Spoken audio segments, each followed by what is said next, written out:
Hello friend, Assalamu alaikum. A warm welcome to SDMES Boys English Medium Primary English Medium School, जहाँ पे मैं शुरू करने जा रही हूँ एक नई सीरीज़ NCERT क्लास थर्ड की EVS टेक्स्ट बुक। और हमारा लेसन है lesson number 21, let's save water. यहाँ पर स्टूडेंट्स आपको वाटर को हम किस तरह से सेविंग करते हैं, वाटर हमारे लिए कितना प्रीसियस है, इसके बारे में हमको बताया गया है। और how water is precious for us, इसके बारे में हमें इसके अंदर देखना है। This is the story of Rajasthan. The name of the village is Bajalpur. Madho is living in this small village. Here the village is hardly visible. Only sand dunes can be seen. Only when there is no sandstorm, few houses are visible. यहाँ पर एक story बताई गई है students, एक राजस्थान की। Rajasthan is a desert area and the name of the Rajasthan, the village is Bajalpur. यहाँ पर माधो रहता है, उसकी फैमिली रहती है living in a small village जिसका नाम है बजलपुर। और ये village hardly visible, only sand dunes can be seen. यहाँ पर ये सैंड ड्यून्स जो सैंड के बने बने इस तरह से सैंड के इस तरह से पहाड़ बने होते हैं, इसी तरह से यहाँ पर दिखाई देते जो सैंड के बने होते हैं। Only a few houses are visibles. In summer there is a scarcity in his place. This year it is a worse. There is no rainfall in this area. His mother and sister have to walk a longer distance to fetch water as the nearby pond has also dried.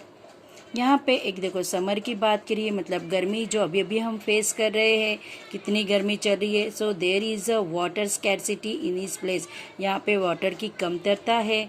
और this year बहुत ही worst condition था, बिल्कुल भी rainfall नहीं था इस area में। और माधो की जो mother and sister have to walk a longer distance, बहुत दूर दूर ये लोग जाते पानी लेने के लिए। To fetch water as the nearby pond, जहाँ भी हमको मिल रहा है। As the nearby pond has also dried, क्योंकि उनके आसपास के जो पॉन्ड थे घर के पास वो भी पूरी तरह से ड्राइड हो चुके थे। Due to this year there is no rainfall, rainfall नहीं होने की वजह से नियर बाय पॉन्ड जो थे वो भी ड्राइड अप हो चुके थे। Each day they spend hours just to get 4 parts of water. While walking on the hot sand, their feet burn and blisters just cannot be avoided. और यहाँ पर आपने देखा होंगे कि उसके मदर और सिस्टर हर एक दिन पूरे कई घंटों बिताते थे।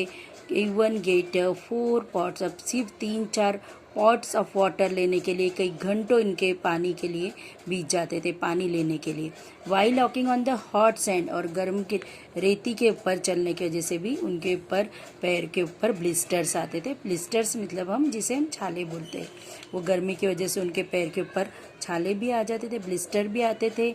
और बहुत सारे घंटे इसके अंदर बीत जाते थे पानी लेने के लिए। तो स्टूडेंट देखो, हमें यहाँ पर कितना आराम से इजीली टैप में वाटर आता है और हम उसको वाटर को बिना कोई सोचे समझे ऐसे ही छोड़ देते हैं। जो आधा लीकेज होते रहता है, टैप को हम अच्छी तरह से बंद नहीं करते, क्लोज नहीं करते। वेनेवर वी डू वज़ू, whenever we wash our hands, we हमारे जो टैप होता है उसको ऐसे ही बरोबर क्लोज नहीं करते हैं और उसको ऐसे ही लीकेज छोड़ देते। बल्कि हमारे हदीस में भी बताया गया है कि पानी का अल्लाह ताला हमसे हिसाब लिया जाएगा। तो हमें पानी को बहुत ही सोच समझ कर इस्तेमाल करना चाहिए। जहाँ ज़रूरत हो वहीं पे पानी का इस्तेमाल करना चाहिए, वो भी सोच समझ कर, बट हम इसी का ध्यान नहीं देते। Next, water is sent to this place. A train carries water to the village. Seeing this, villagers feels very happy. Madhu's father takes his camel cart to fetch water. However, this does not happen often. People keep on waiting for days together for water.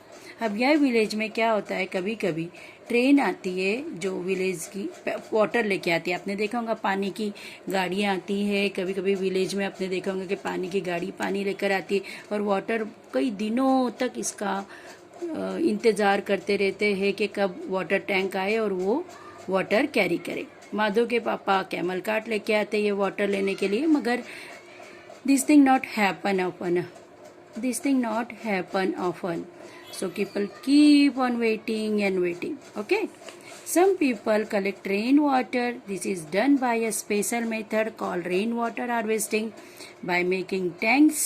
Do you know what a tanka is made? How is it built? आपने देखा होगा कि यहाँ पे कुछ लोग rain water आता है तो रेन वाटर को जमा करके रखते हैं एक टाकी के अंदर, जो यहाँ पे बड़ी सी टाकी अंडरग्राउंड बनाते हैं, और जो उनके जो रूफ होते हैं उसको थोड़ा स्लांटिंग पोजीशन में रखते, ताकि स्लांटिंग होने से यहाँ पे पाइप कनेक्ट करते और पाइप में से यहाँ पर सीव होती ताकि डर्ट वगैरह कुछ ना आए और इसमें टंका में पानी जमा हो जाए। अब वही बता रहे हैं यहाँ पर कि किस तरह से टंक बिल्ड करते हैं। To build a tank, a deep pit is dug. This tanka is made a pakka with cement. This tank is covered by a lid. Here the houses are made with slanting roofs. This way the rainwater is stored. The rainwater collected passes through a pipe in the tanka. A sieve is attached to the mouth of the pipe so that no dirt goes into the tank.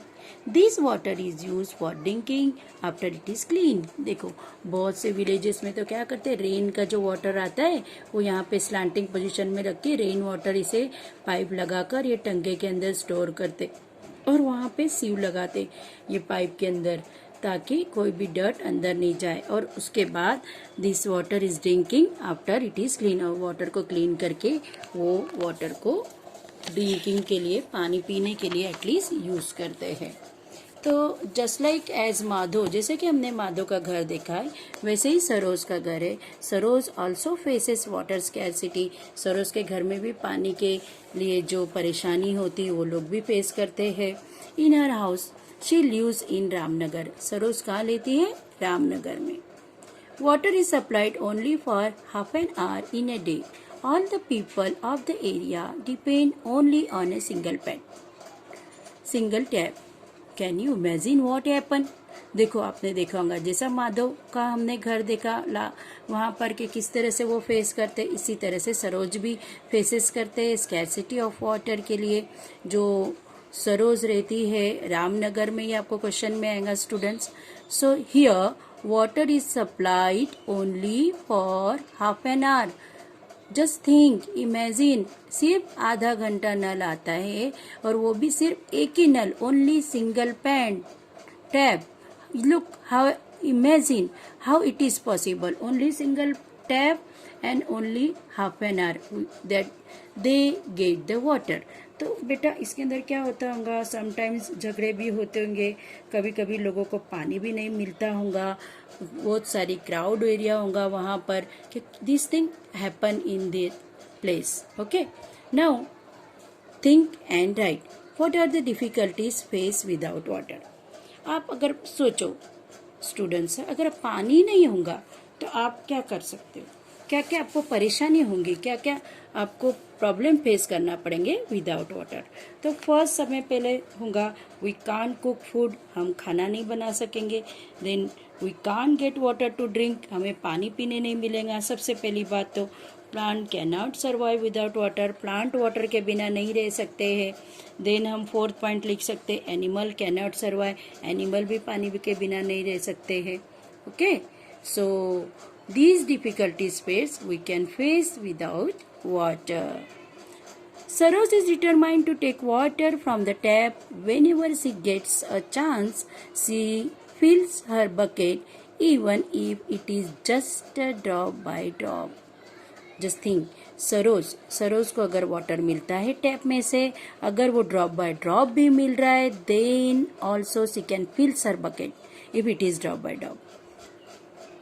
Now here students you are, आपको कुछ activity दी है यहाँ पर, और ये activity में आपको you are given the 4 picture here, 4 pictures are you are given here 4 pictures. The first picture is of spoon.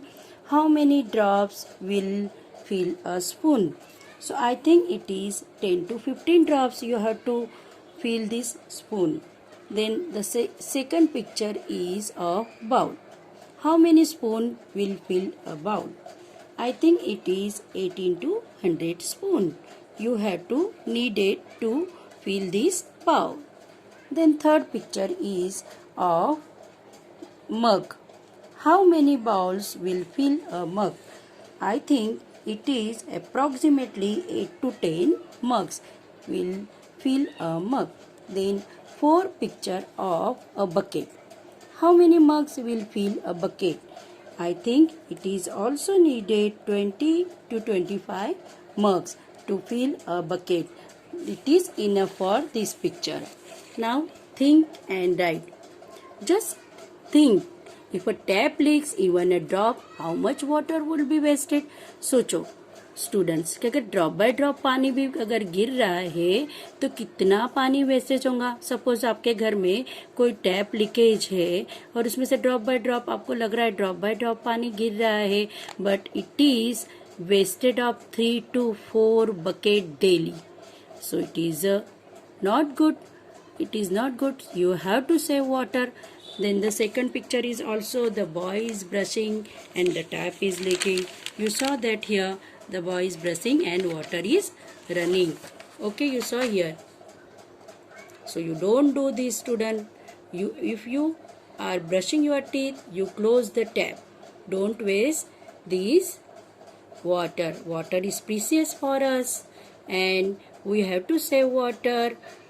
And you also told your parents about the preciousness of water. Okay beta, Allah Hafiz, Allah Hafiz.